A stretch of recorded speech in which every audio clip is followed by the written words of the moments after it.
جو صورتحال ہے ہمیں سمجھ ہی نہیں آتا کہ کیا ویژن ہے ان کی، کیا سوچ ہے، کیا فکر ہے، اس ملک کے ساتھ کیا کرنا چاہتے. اور آج ان کے 2 سال مکمل ہوئے. آج 25 جولائی کو انتخابات ہوئے تھے، تو یہ 2 سال پر میں بات کروں گی کہ 2 سالوں میں اس نے پاکستان کو کیا دیا. ان کی حکمرانی کے جو 90 دن کا دعویٰ کرتے تھے کہ 90 دن میں چینج لائیں گے، تو 2 سال آج مکمل ہوئے. تو ان 2 سال میں اس نے پاکستان کو بد سے بدترین بنا دیا، پوری دنیا میں بدنام کیا. ہمیں تو یہ شکور صاحب باہر رہتا ہے، ہمیں تو ابھی یہ ڈر لگ گیا ہے جس طرح ان کی ناقص پالیسیوں سے سارے کہتے ہیں کہ ہمارے پائلٹ بھی جعلی ہے، ان سے ہمارے جتنے جہازیں PIA کے سب اکثر ملکوں نے ان کو بند کر دیا. تو ابھی تو ہمیں یہ خطرہ لگ رہا ہے اگر عمران خان کی حکومت رہی اس طرح کے شکور صاحب اور یہ لوگ جن کے ساتھ پاکستانی پاسپورٹ ہے کہ ان کو باہر سے نکالے، کیونکہ عمران خان نے تو اتنی تبلیغ کی اور اس کے ساتھ کچھ نہیں ہے. کہتے سارے چور ہیں، جس کو دیکھتے چور ہے، ڈاکو ہے، چور ہے. تو وہی باہر کے لوگوں کو بھی یہ یقین آ جائے کہ یہ چور ہے تو پھر نکل جاؤ، یا جو ہے یہ بھی نکل جائے اور یا سے لانے کا اور جانے کا بھی کوئی امکان ہی نہیں ہوگا. جو لوگ باہر جاتے تو اللہ خیر کرے. اس کی جو صورت آئی، ہم موٹر وے سے آ رہے تھے اور اللہ تعالیٰ کا شکریہ ادا کیا کہ اسی طرح منصوبے نواز شریف صاحب نے اور مسلم لیگ نون نے اس طرح منصوبے دیے کہ ایک ماڈل لوگ اس کے لیے. آپ کی موٹر وے کو تو لوگ سیر کے لیے آتے دیکھتے، اگر کوئی سیر پر جاتے چلو ہزارہ موٹر وے دیکھتے. اس طرح موٹر وے بنائے. میں تو باہر، شکور صاحب کو پتہ ہے باہر گھومتا پھرتا ہوں دنیا میں، تو میں نے باہر بھی نہیں دیکھی اس طرح جس سٹینڈرڈ سے بنا دیے. تو ایک طرف تو وہی اس ملک کی معیشت کو مضبوط کرانا، بے روزگاری ختم کرانا. ابھی بابر نواز میرے ساتھ وہی سے ہم آ رہے تھے تو اس کی پائپوں کو دیکھ کر یہ جتنے بھی منصوبے، اس حکومت کا کیا کام ہے؟ ایک جعلی ہماری منصوبہ ہمارا اور ساتھ دوسری تختی لگانا. ایک یہ کام ان حکمران نے جس طرح ہزارہ موٹر وے پر بھی لگے، ان کو شرم ہی نہیں آنا. جس طرح ہمارے گیس کے منصوبے میں تو ان سے ایک سمپل سوال کرتا ہوں کہ آپ کوئی بھی منصوبہ گیس کی منصوبے کی منظوری دیتے کیبنٹ وزیر اعظم، تو آپ شاہد خاقان اور اس سے پہلے نواز شریف صاحب کی کیبنٹ کے علاوہ عمران خان کی کیبنٹ کے مجھے کوئی ایک منظوری دکھائے کہ جس کے عمران خان ہے اس نے یہ منظوری دی. تو صرف یہ کام کہ دوسرے کے منصوبوں پر تختیاں لگائے، اس کا یہ کام ہے اور کوئی کام یہ نہیں ہے، اور ملک کا بیڑا ہی غرق کر دیا.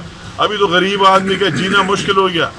ابھی آٹے کا تیلا اگر 700 روپے سے 1200-1400 روپے پر گیا، اور جس طرح پیر صاحب نے وہی چیزیں گن لی ہے کہ تیل کو کس طرح اس میں جانا نہیں چاہتا ہوں، مگر ابھی یہ کام بھی کیا ہے کہ ان کے لوگوں کو کہو کہ گندم خرید کر اپنے گھروں میں رکھے، جب آٹے کا تیل 2000 پر پہنچ جائے 2500 پر پھر نکالے کہ اس میں بھی جس طرح تیل میں چوری کی اور دوسرے چیزوں میں کہ اس میں بھی چوری کرے.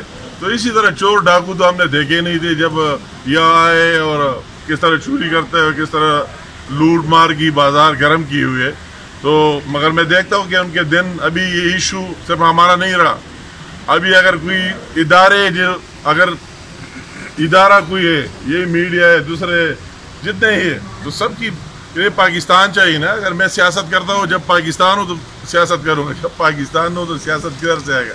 تو ابھی یہ احساس ہر ایک کو ہو گیا، اور مجھے امید ہے کہ جب یہ احساس ہو گیا تو یہ ابھی جانے والے، اور ہمیں بھی اس میں اپنا حصہ ڈالنا چاہیے. یہ بات میں وصول سے کہتا ہوں کہ آپ کو بھی اور ہم سب کو بھی اس میں اپنا حصہ بھی ڈالنا چاہیے اس کے جانے میں. یہ ثواب کا کام ہے، نیکی کا کام ہے کہ اس طرح بندے سے جس نے پورے پاکستان کو تباہ کر دیا کہ اس کے جانے میں آپ لوگ بھی اپنا رول ادا کریں. عید کے بعد APC ہوگی اور اس میں یہ فیصلے کیے جائیں گے کہ اس کو ٹائم کافی مل گیا. ہماری قائد کی اور ہم کی تو بھی یہ خواہش ہے کہ چلو 5 سال پورا کریں کہ لوگ دیکھ لیں، مگر وہی خواہش اس لیے وہ ابھی نہیں ہو سکتا ہے. اگر 5 سال بعد پاکستان نہ ہو تو پھر کیا ہوگا؟ تو اس لیے یہ بات ضروری ہے کہ اس کو آپ رخصت کریں دن بائی دن. آج ڈالر کتنا کہ 170 تک ڈالر پہنچ گیا. کتنی دکھ کی بات ہے، افسوس کی بات ہے. 110 سے لے کر 170.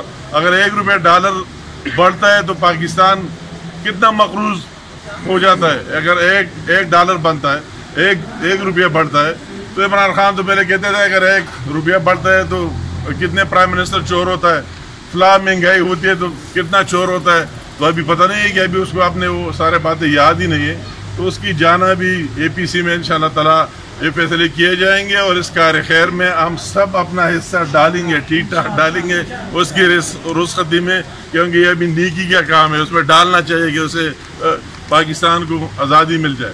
باقی پیر صاحب نے اس کی بات کی تنظیم اور اس کی، تو بالکل ہمارا فوکس ہے، اور ہم کہتے ہیں کہ تنظیم ایک بنیادی چیز ہے، اور ساتھ ساتھ میں یہ بھی کہنا چاہتا ہوں کہ پارٹی میں ڈسپلن بھی ضروری بات ہے، کہ پارٹی میں ایک ڈسپلن بھی ہو، نظم و ضبط بھی ہو، اور وہ ہم سب کی ذمہ داری بھی ہے۔ ہر ایک جو بندہ جتنا زیادہ سینئر ہو، جو بندہ زیادہ ذمہ دار ہو، ان سب کی ذمہ داری بنتی ہے کہ پارٹی میں ایک ڈسپلن ہو۔ اگر کوئی پارٹی میں ڈسپلن کے پابند نہیں ہوتا ہے، نظم و ضبط کا پابند نہیں ہوتا ہے، تو پھر تو پارٹی کے خلاف کام ہو گیا، تو اس سے واقعی توڑ پھوڑ بھی ہوں گے اور سب کچھ ہوں گے۔ تو انشاءاللہ تعالیٰ یہ ہم بھی سب سے ہماری امید ہے کہ اس میں ہمارے ساتھ دیں گے، اس میں مدد کریں گے ڈسپلن میں اور نظم و ضبط میں، اور ہم ضرور یہ سلسلہ جاری رکھیں گے کہ پارٹی گراس روٹ لیول تک منظم ہو اور مضبوط ہو۔